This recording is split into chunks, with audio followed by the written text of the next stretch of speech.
Ladies and gentlemen, we have tracked the history of the globalists. They funded Lenin, Stalin, Mao, Hitler, Pol Pot. They fund everybody. They are eugenicists. They are in power because they are the most ruthless, the most wicked, the most cunning. And good people could beat them if we would just admit evil existed. If we would just admit these psychopaths are operating.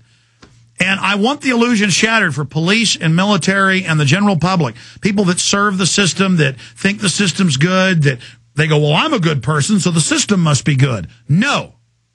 No, the system is directed from the top by prime evil. By total, fundamental, foundational greed, avarice, and control freak. I mean, that is the spirit of this selfishness, this wickedness. And they write textbooks bragging. They've been caught thousands of times doing unbelievably horrible things to us. And they say they're doing it. The British government, the Australian government, the German government, the communists under the Russians. The Russians aren't doing it now.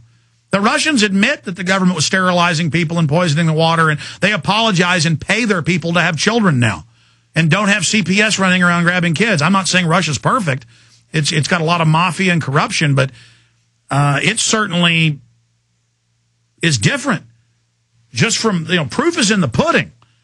And this is real, ladies and gentlemen, and we're all in the boat together. I'm hoping this is just a beta test for future pandemics. As I've said, they're going to have more stage releases, training us how to be locked down, training us how to be controlled, because everything's incrementalism with these people. But going back to Dr. Sheri Tenpenny, doctor, I'm ranting here. It's just I think about how the smallpox shots killed so many people and they had to stop them. I think about how the anthrax shots, 2 separate times, they forced the troops to take them and killed people en masse on record, and then nobody gets in trouble.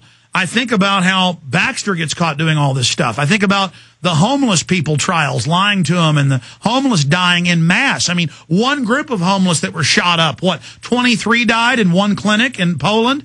And then they've set the precedent now where we take the shots and we die, or all these people call that gave their daughters shots for Gardasil and they have autoimmune disorders now and are in wheelchairs. I mean, this is really happening, doctor.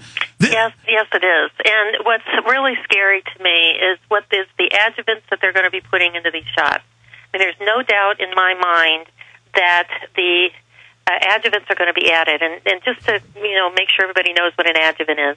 I mean, we've got virus, which is called antigen, and then we have a chemical that gets put in it to make the antigen go farther. So if you've got a quart of antigen, but what you really need is 10 gallons of antigen, you put these additional adjuvants in there so you can use less of the virus per shot. The fact that we've spent hundreds of millions of dollars buying adjuvant from GlaxoSmithKline and from Novartis, we've already purchased it. We know that they're going to use it. The part about that that's really bad is that neither one of those, AS03 from GSK and MF59 from Novartis, are FDA approved for flu shots in this country. But they're going to use it, and they're going to use it by 2 means. One, they're going to say we're not going to have enough virus vaccine ready by the time we want to start this flu shot, so we're going to start putting some adjuvant in.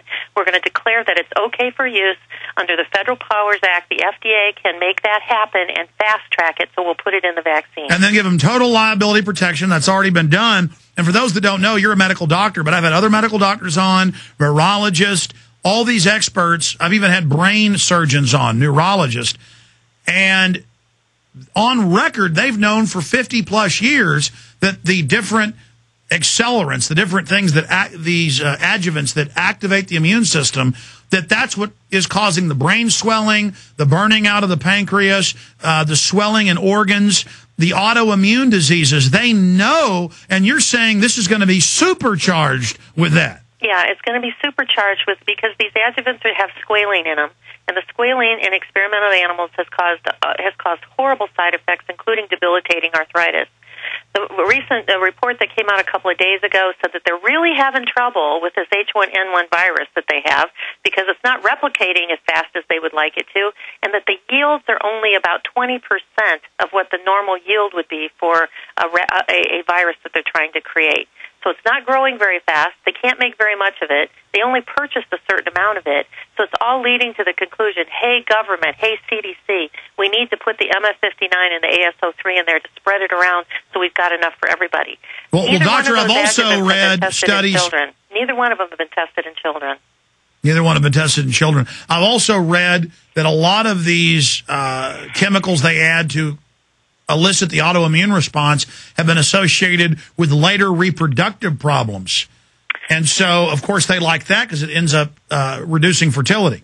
Well, and even the normal regular annual flu shot, by which they're saying that kids who are going to school this fall and have not had a previous flu shot are supposed to get 4 flu shots before they go. Oh, my God. I forgot to ask you that. I'm going to try to shut up here.